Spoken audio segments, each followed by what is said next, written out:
Buenos días, buenas tardes o buenas noches, dependiendo de cuándo estén viendo esta comunicación. Mi nombre es Erika Tiburcio Moreno, vengo de la Universidad Complutense de Madrid y en primer lugar quería agradecer al comité de organización por haber aceptado mi propuesta, así como a las personas que ya han decidido darle clic a este vídeo y ver mi comunicación.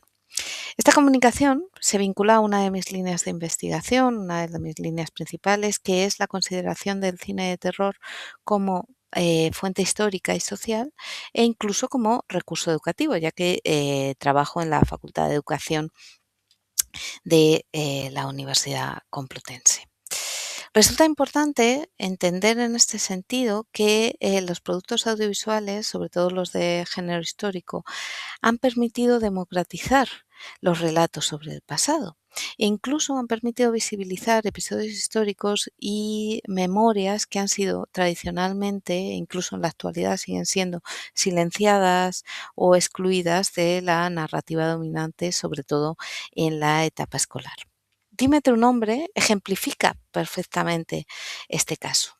A grandes rasgos, es una serie de 6 capítulos que se estrenó en 2025 en la plataforma Amazon Prime y se centra básicamente en las tensiones generadas entre los habitantes de Río Blanco por la llegada de un grupo de temporeros magrebíes que se asientan en la aldea abandonada de Fuensanta, que es justo la aldea colindante. Debido a que ellos están allí y a que deciden utilizar como lugar de culto la iglesia abandonada, las ruinas de la iglesia, acaban descubriendo una cripta. Ese descubrimiento va a dar lugar a dos hechos. Por un lado, Radí, que es el niño que vemos en la imagen, acaba siendo poseído por un jin. Y por otro lado, el descubrimiento de esa cripta lleva a su vez consigo el descubrimiento de un episodio histórico que se había silenciado y que se había olvidado, que es el hecho de que esa cripta sirvió como prisión y como espacio de tortura para musulmanes que fueron perseguidos por infieles o por considerados infieles en el siglo XVI.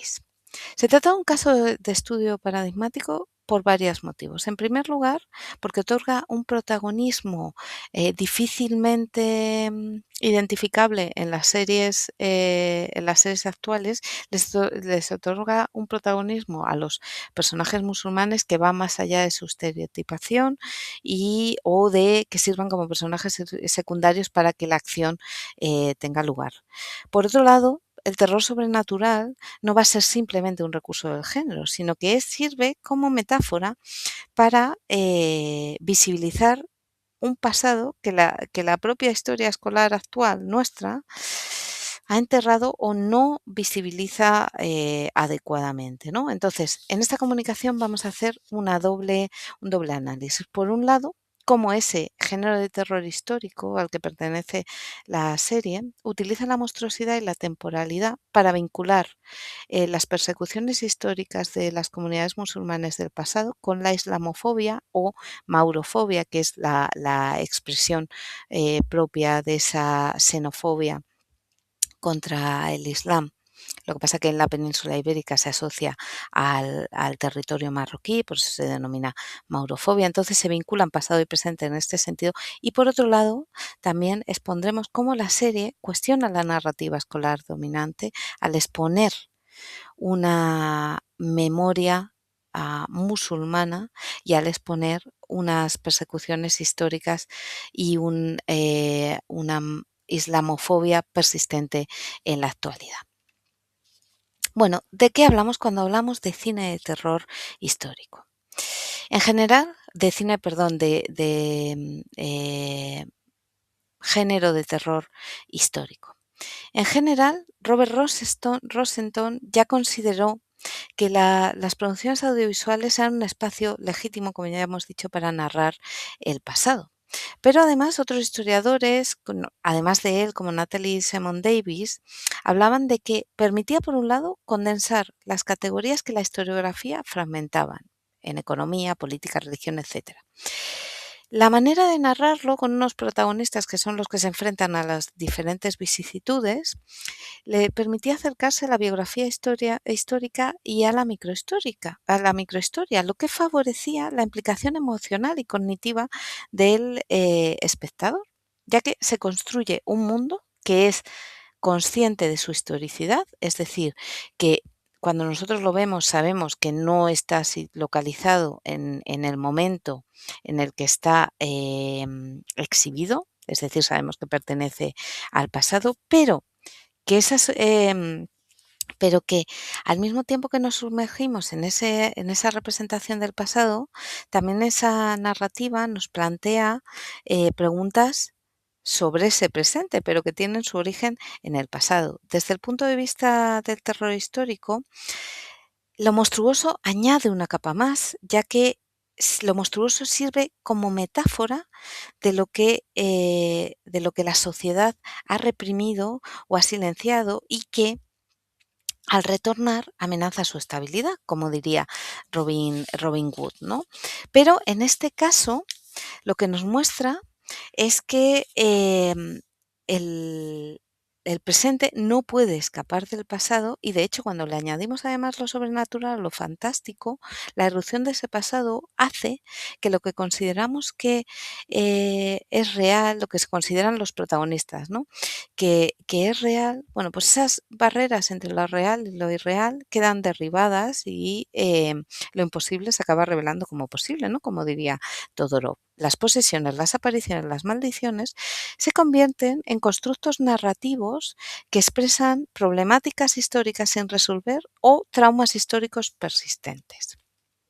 Dame tu nombre tiene por un lado la superposición de varias temporalidades, 1997, momento que se desarrolla la historia, 1986, hablaremos después de ello, pero cuando se produce el episodio traumático para uno de los personajes, para Carmen, y 1589, que es el momento en el que esa comunidad de musulmanes del siglo XVI se ve forzada a la tortura, al emparedamiento por ser considerados infieles. Aquí que tenemos los Jin, la posesión de Radi, la irrupción de Antara. Antara es un constructo narrativo que sirve para conectar el pasado y el presente, ya que Antara es la hija del cazador. El cazador es el que empareda, el que persigue a los musulmanes en el siglo XVI. Y los empareda y los encierra en esa cripta bajo la iglesia de Fuensanta. De tal manera que, como vemos, estos elementos sobrenaturales sirven como recursos para que ese trauma colectivo del pasado conecte con esas tensiones del presente y conecte incluso con el trauma de una comunidad que se ve obligada a trabajar en un país extranjero, en un país que no conocen y que se ve obligada a enfrentar las reacciones racistas de los habitantes de Río Blanco. De tal manera que la monstruosidad no es ajena a la historia, sino que es realmente esa historia, esas voces del pasado que no se han contado, ¿no? Desde el punto de vista social es importante tener en cuenta el contexto.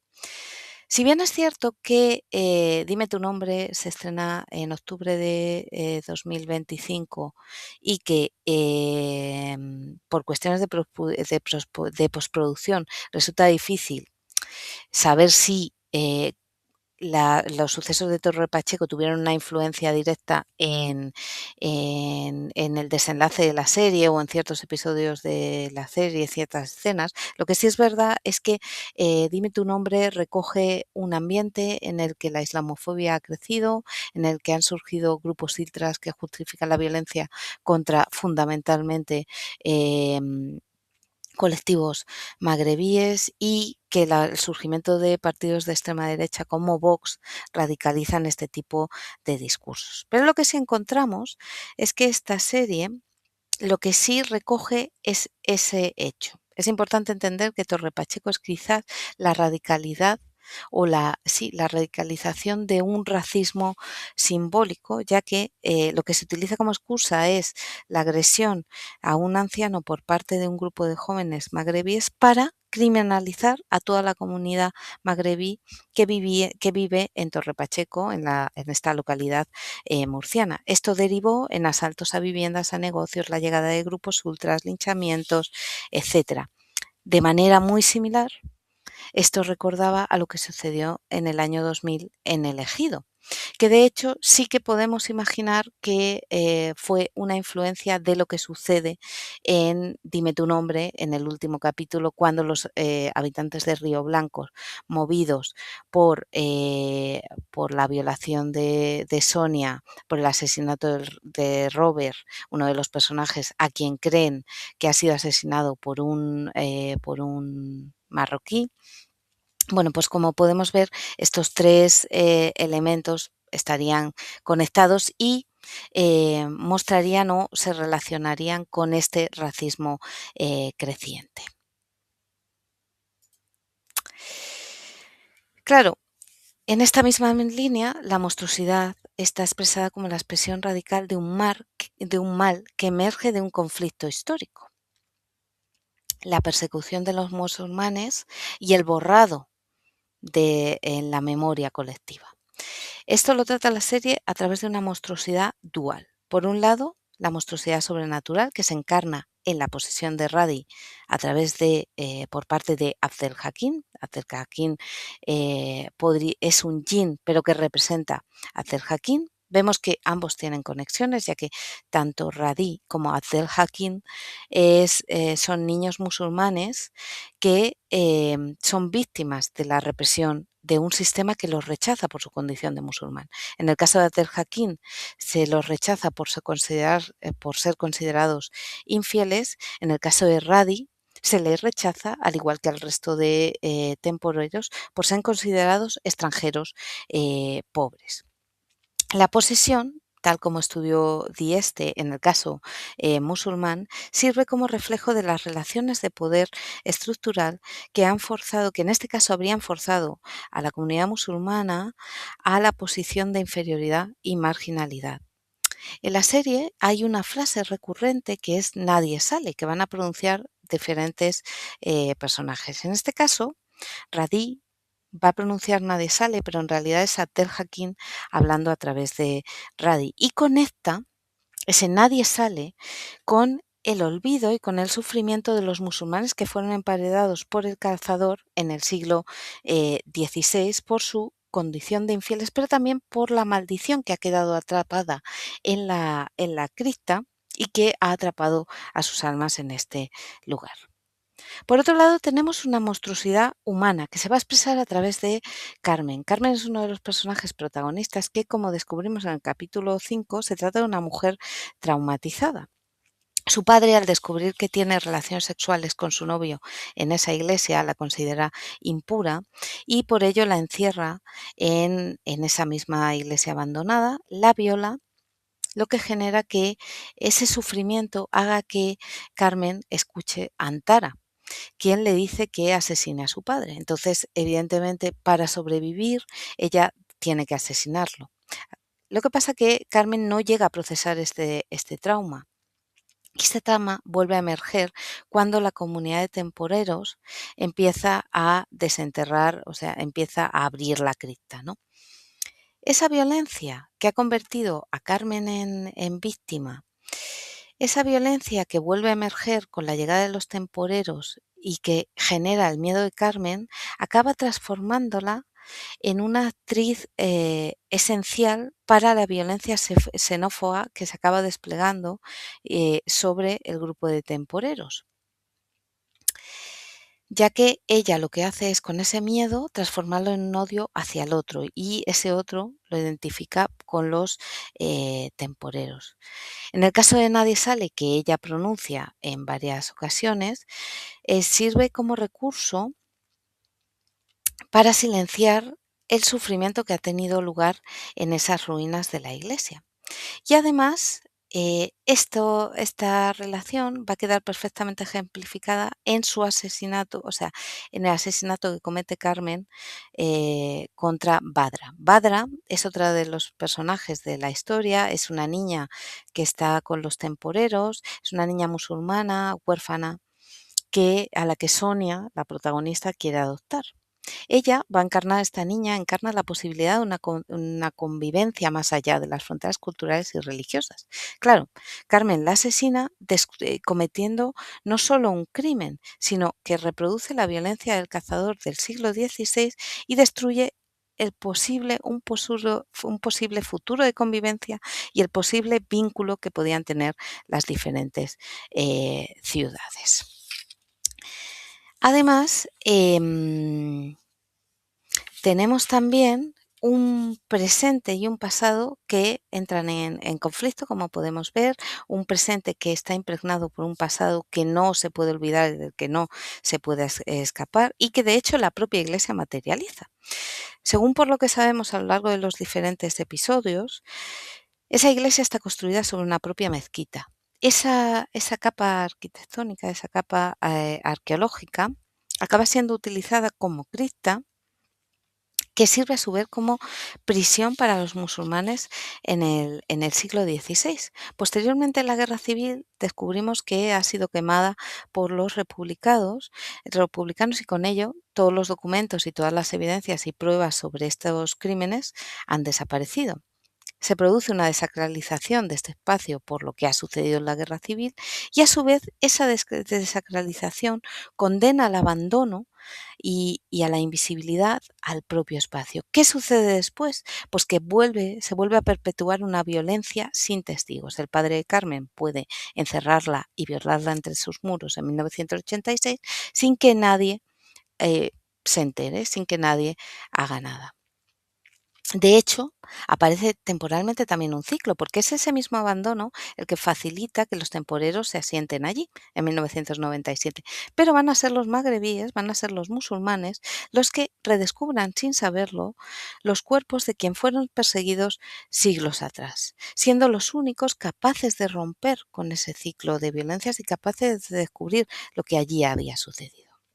Entonces, esto nos lleva a la última parte de nuestra comunicación, que es si existe una reparación histórica con la comunidad musulmana en nuestra historia, ¿no? En la historia de España. Si atendemos al pasado peninsular, el proceso de conversión forzosa del musulmán comenzaría después de la conquista de Granada en 1492. Aunque si queremos datar una fecha, si queremos utilizar una fecha, utilizaremos 1502, la pragmática de 1502, momento en el que tenían que convertirse forzosamente al cristianismo o ser expulsados. A partir de este momento se conocen como morisco, lo que ya los diferenciaba del resto de cristianos. La Inquisición va a servir como instrumento para perseguir a aquellos que se sospechaba que seguían manteniendo su fe en secreto, y después se les expulsa definitivamente entre 1609 y 1614.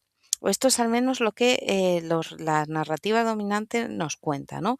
Esto, más allá de un proceso de episodios aislados, forman parte de un proceso un proceso histórico que se basó en la imposición homogeneizadora y continua de la monarquía hispánica. Ramón Grossfogel da un paso más allá y habla de que estaríamos ante un doble proceso genocida en cuanto a que elimina físicamente la presencia de lo musulmán a través de las persecuciones, a través de las conversiones forzosas y de la propia expulsión, pero también epistémica, porque aniquila todos los saberes, toda la memoria y toda la espiritualidad islámica que seguía presente en la península, ¿no? De hecho, cuando nos vamos al Real Decreto de la LOMLOE, lo que vemos es que en Geografía e Historia al-Ándalus se trata como una etapa política y un legado artístico que finaliza en 1492, y las consecuencias de estas conversiones y de esta imposición cristiana quedan relegadas a menciones superficiales, de tal manera que cualquier reflexión sobre la identidad nacional queda eliminada y además esta omisión favorece la visión de lo islámico como ajeno. Dame tu nombre y voy rápidamente, contradice frontalmente este discurso. La cripta es uno de los ejemplos. Ahí se ha dado el emparedamiento cruel de un grupo de musulmanes por parte de un cristiano que se ha considerado legítimo para ejercer ese castigo. Desenterrar los cuerpos ayuda a confrontar ese silenciamiento.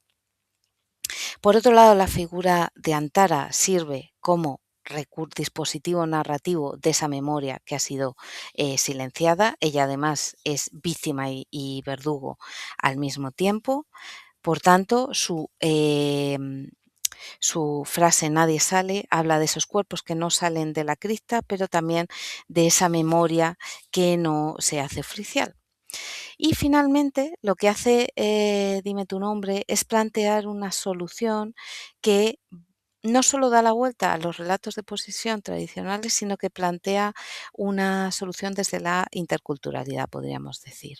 La ruqya, el exorcismo islámico, opera como acto performativo que expulsa el yin, pero para expulsarle, como sabemos, es necesario identificar su nombre, su religión, de dónde procede. Esa ruqya eh, es realizado no solo por los personajes musulmanes, sino que también participa el Padre Ángel, desde su fe cristiana, participa Sonia desde el ateísmo, con lo cual lo que nos está planteando la serie es que trabajemos conjuntamente, ¿no? Que al miedo, que la propia narrativa del terror que nos está planteando esta serie es que el miedo se alimenta de la fragmentación social, como nos hablaba el historiador Peckham, y que solo desde la colaboración interreligiosa, podríamos decir, se puede vencer. Y solo nombrando lo que ha sucedido y a las víctimas podemos reparar y podemos solucionar esta problemática y favorecer una mejor convivencia. Simplemente para concluir, he querido mostrar con mi comunicación que producciones como Dime tu nombre favorecen no solo una ciudadanía democrática, auténtica, que trascienda los discursos y los discursos oficiales, sino también favorece el planteamiento de preguntas que cuestionan las narrativas oficiales y favorece una nueva construcción de memoria colectiva. Muchas gracias y estaré encantada de contestar a cualquiera de sus preguntas, comentarios, sugerencias. Muchas gracias por su atención.